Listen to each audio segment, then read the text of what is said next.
নমস্কার, আপনারা দেখছেন শিলিগুড়িজ ভয়েস, সঙ্গে আমি সৌমদীপ। কারণ এই মুহূর্তে আমরা রয়েছি কলকাতার বেলেঘাটা মেইন রোডের পাশেই রয়েছে শিলিগুড়ি পুর নিগমের গেস্ট হাউস, শিলিগুড়ি অতিথি নিবাস। এই অতিথি নিবাস নিয়ে বেশ কয়েকবার কিন্তু মেয়র গৌতম দেব তিনি বাজেটে উল্লেখ করেছেন। তারপরেই আমরা চলে এসেছি দেখতে যে কি কাজ হচ্ছে শিলিগুড়ির অতিথি নিবাসে। এর আগে আপনারা হয়তো অনেকেই শিলিগুড়ি অতিথি নিবাসে এসেছেন, থেকেছেন, কিন্তু তখনের রুম আর এখনের রুম পুরোটাই আলাদা। কারণ এখন প্রায় বিলাসবহুল হোটেল। চলুন ঘুরে দেখাবো আপনাদের। প্রথমেই আপনাদের শিলিগুড়ি অতিথি নিবাসের বাইরের অংশটুকু আপনাদেরকে দেখাচ্ছি, রং করে একেবারে পরিপাটি করে সাজানো। ভেতরে ঢুকতেই একটা বিলাসবহুল হোটেলের অনুভূতি কিন্তু আপনারা পাবেন। ডরমিটারি থেকে শুরু করে রয়েছে ডাবল শেয়ারিং রুম বা ট্রিপল শেয়ারিং রুমও। প্রত্যেকটি রুমেই রয়েছে AC, luxury amenities. Double sharing room আপনাদেরকে এই মুহূর্তে দেখাচ্ছি। ওয়ার্ড্রপ থেকে শুরু করে একটি বিশাল আকারের আয়না। সুইট রুম রয়েছে, বেশ কয়েকটি সুইট রুমে কিন্তু একদিকে যেমন ড্রয়িং রুম, একদিকে যেমন বসার জায়গা, অন্যদিকে কিন্তু রয়েছে সেই double occupancy room, bedroom. TV থেকে শুরু করে এসি, লাক্সারি অ্যামিনিটিস দিয়ে ভরা, ওয়ার্ড্রপ এবং অ্যাটাচ ওয়াশরুম। তার সঙ্গে অ্যাটাচ ব্যালকনিও রয়েছে বেশ কয়েকটি রুমে। ইন্টেরিয়রটা দেখেছেন? সত্যি বিলাসবহুল হোটেল থেকে কিন্তু কম কিছু নয়। এই যে সোজা দরজা, এখান দিয়েই রয়েছে অ্যাটাচ ব্যালকনি। এসি কিন্তু প্রত্যেকটি রুমেই রয়েছে।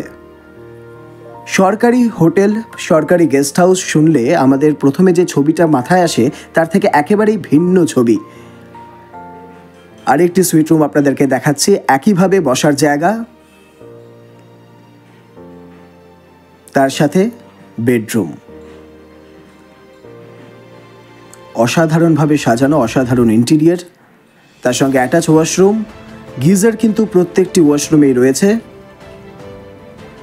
যথেষ্ট পরিষ্কার পরিচ্ছন্ন রুম আপনাদেরকে দেখালাম। এবার আরেকটি দেখার বিষয়, সেটা হচ্ছে রিসেপশনে ঢুকলেও কিন্তু একটা আলাদা অনুভূতি পাবেন আপনারা। সেই পুরনো যে বিল্ডিং, আগে যারা আপনারা অতিথি নিবাসে গেছেন তারা জানেন যে পুরনো বিল্ডিং রয়েছে, সেই পুরনো বিল্ডিংয়ের পাশেই নবনির্মিত একটি বিল্ডিং। সেখানেও কিন্তু কাজ চলছে বেশ কয়েকটি রুমের। অর্থাৎ কিছুদিনের মধ্যেই বৃদ্ধি পাবে শিলিগুড়ি অতিথি নিবাসের রুম সংখ্যা। অর্থাৎ বুকিং পেতে নেই আর ঝামেলা। প্রত্যেকটি রুমের সাথেই রয়েছে অ্যাটাচ ব্যালকনি। এই সেই নবনির্মিত বিল্ডিং। আগে আপনারা অনেকেই অতিথি নিবাসে গেছেন, কিন্তু এখন ছবিটা কিন্তু একেবারেই অন্য। আপনারা বুঝতে পারছেন আশা করি। রুমের সঙ্গে আমাদের বাঙালিদের অত্যন্ত প্রিয় তা হচ্ছে খাবার। এখানেও কিন্তু সত্যি প্রশংসনীয় শিলিগুড়ি অতিথি নিবাসের খাবার। কারণ একেবারে ঘরোয়া খাবার। ব্রেকফাস্টে লুচি, ছোলার ডাল থেকে শুরু করে দুপুরে মাছ, মাংস, ডিম, যে যেমন আপনারা চান সেটা অর্ডার করে নিতে পারেন। তার সঙ্গে ভাত, ডাল এবং সবজি থাকছে। কিভাবে পরিবেশন করেছেন সেটা দেখেছেন? একেবারে পরিষ্কার পরিচ্ছন্ন। তার সঙ্গে কিন্তু চিপসও রয়েছে। একেবারে ঘরোয়া খাবার। ঘরের থেকে দূরে গিয়েও ঘরের খাবার কিন্তু আপনারা মিস করবেন না। সে একইভাবে কিন্তু রাতেও আপনারা অর্ডার করে নিতে পারেন।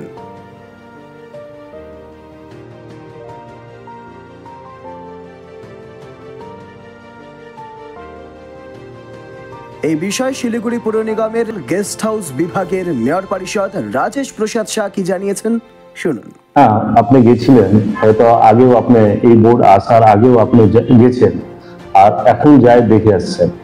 আপনি নিজে যাই ওখানে দেখে আসছেন যে কিরকম ডেভেলপমেন্ট এখানে হয়েছে শিলিগুড়ি অতিথি নিবাস। শিলিগুড়ি অতিথি নিবাস পুরনো যে বিল্ডিংটা ছিল সবটা সুন্দর করে বানানো হয়েছে, সব রুম ইন্টেরিয়র করে বানানো হয়েছে, সুইট 1, সুইট 2 সুন্দর করে বানানো হয়েছে। আর ওইখানে পাশেই একটা নতুন বিল্ডিং 3 তলা কমপ্লিট হয়ে গেছে, এখন 4th ফ্লোরে কাজ চালু হয়েছে। তো শিলিগুড়ি শহরের জন্য, শিলিগুড়ি নাগরিকদের জন্য শিলিগুড়ি মিউনিসিপ্যাল কর্পোরেশন এই কাজ করে চলেছে। আর খালি শিলিগুড়ি অতিথি নিবাস না, আমাদের শিলিগুড়িতেও, কলকাতাতে 2টা, শিলিগুড়িতেও আমরা 3-4টা আমাদের গেস্ট হাউস আছে যারা চলছে। একটা দেখবেন 4 নম্বর বড় অফিসে, আপনি যাই দেখবেন সুন্দর করে ইন্টেরিয়র করে ওখানেও করা হয়েছে। এখানে আমাদের কর্পোরেশনের সামনে খানিকে অতিথি, আর আমাদের স্টেডিয়ামে যে 10টা রুম ছিল ওই রুমটাও ইন্টেরিয়র করা হয়েছে। এখন আপনি দেখুন কিরঞ্চন ভবনটা যে ছিল ওটা ভেঙে আমরা সুন্দর করে ওখানে 5তলা বিল্ডিং বানিয়ে ওইখানেও আমাদের গেস্ট হাউস লোকের বিয়ের জন্য, এরকম খুব গরিব লোক যারা আছে ওরা হয়তো উত্তরবঙ্গ মারওয়াড়ি ভ্রমণে হয়তো ময়নাকে বিয়ে করতে পারবে না, কিন্তু শিলিগুড়ি নাগরিকের জন্য শিলিগুড়ি এই বোর্ড চাচ্ছে কি সেরকমই ব্যবস্থা আমাদের এই যে কাঞ্চনজঙ্ঘা কিরঞ্চন যে ভবন ছিল ওটাকে ভেঙে আমরা সুন্দর করে এখানে বিয়ে থেকে নিয়ে থাকার জন্য আমরা ব্যবস্থা করছি। আমাদের শিলিগুড়ি নাগরিক যারা গরিব লোক আছে ওরা একটা ভালো জায়গায় থাকতে চায় না, যদি সেম রেটে, আমরা তো রেট কোনো বাড়াই নেই, আগে যা রেট ছিল ওই রেটেই যদি ভালো জায়গায় আমাদের লোককে আমরা রাখতে চাচ্ছি। ঘরোয়া খাবার আমরা তো ওটাকে হোটেল মতন ইউজ করি না, আমাদের নিজস্ব জন্য যেরকম আমাদের শিলিগুড়িতে আমরা বাড়িতে যেরকম খাবার রান্না হয় ওরকমই আপনার রান্না করে ওইখানে আপনাদেরকে খাওয়াবে, ওইটাই ফ্লেভার, ওইটাই বাংলার ঐতিহ্যকে ওইখানে রাখার জন্য সেরকমই আপনি যা চাবেন ওইখানে পাবেন। আমি ওনাদেরকে একটাই কথা বলবো, ওনারা সবাই গেছে, যত বিরোধীরা আছে সবাই যায় দেখে আসছে, আর হয়তো বোর্ড মিটিং এ ওপেনলি বলতে পারবে না আমাকে, কিন্তু ওনারা আমাকে ফোন করে থ্যাংক ইউ বলেছে কিনা আগে থেকে খুব ভালো এই গেস্ট হাউস হয়েছে, খুব ডেভেলপ হয়েছে, খুব ভালো হয়েছে, সুন্দর হয়েছে, ধন্যবাদ জানিয়েছে এই বোর্ডকে।